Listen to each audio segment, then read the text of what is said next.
Hi, it's Dan from Kaizen Sports, and today we're looking at ideas for your active English lessons.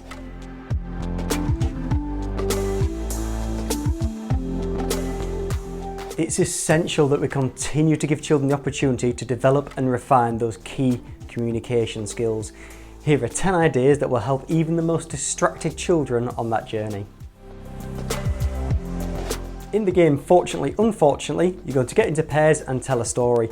The first person is going to start their sentence with the word fortunately, and then your partner adds to the story using the word unfortunately, and so on until you build the story. For example, fortunately, Tom arrived just in time for the bus. Unfortunately, he forgot his money for a ticket. Fortunately, the driver was understanding and let him on anyway. Unfortunately, the bus got a puncture on the journey. Fortunately, Tom was very organised and had a puncture repair kit. This encourages independent thought, spontaneity, and gives children the raw materials to build their own story or to recap on a previous one.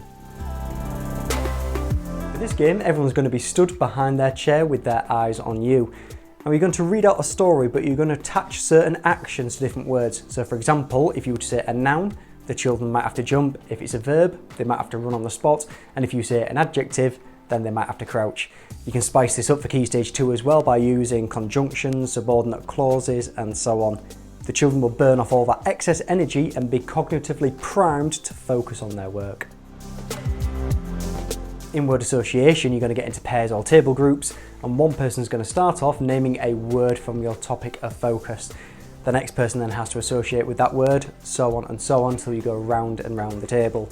So for example, if you're working on the Titanic, it might be ship, iceberg, lifeboats, and so on. This game is great for quickly recapping on the key points and getting the children ready for a solid block of work. In hot seats, you're going to ask one of the children to come to the front of the class, and they're going to act out a book, a character, or a certain scene that you've been working on in your English lessons. Now during that 30 seconds, each of the table groups need to write down on a whiteboard what they think is being acted out. At the end of the 30 seconds, they're then going to show that answer, and you're going to score each table accordingly before you pick somebody else to enter the hot seat. Children's behaviour will be as close as it's ever going to be to perfect, because they will all be absolutely busting to be the person that's picked to go into the hot seat next. In creative conversations, you're going to get with a partner and then select two random objects. Here we've got scissors and a ruler. We're then going to have a conversation sharing our experiences in the classroom today, but as that object. Now while the conversation's going on, children are going to write down what's been said, but they need to make sure that they add speech marks to it and make it grammatically correct.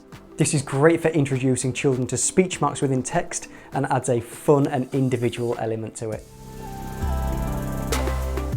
In order, you're going to cut out and laminate some items from your topic of focus.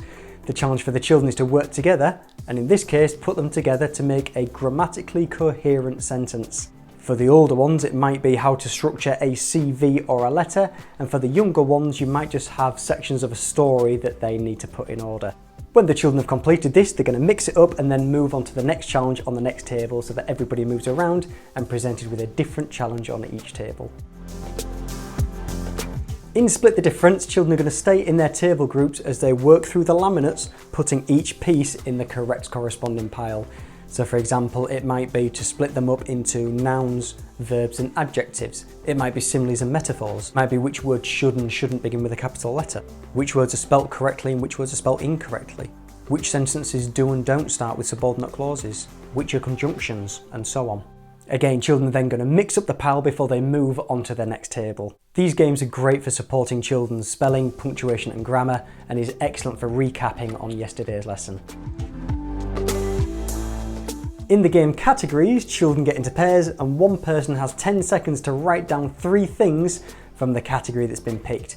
This could be nouns, verbs, adjectives, Harry Potter, Titanic, Egyptians, prepositions, conjunctions, and so on.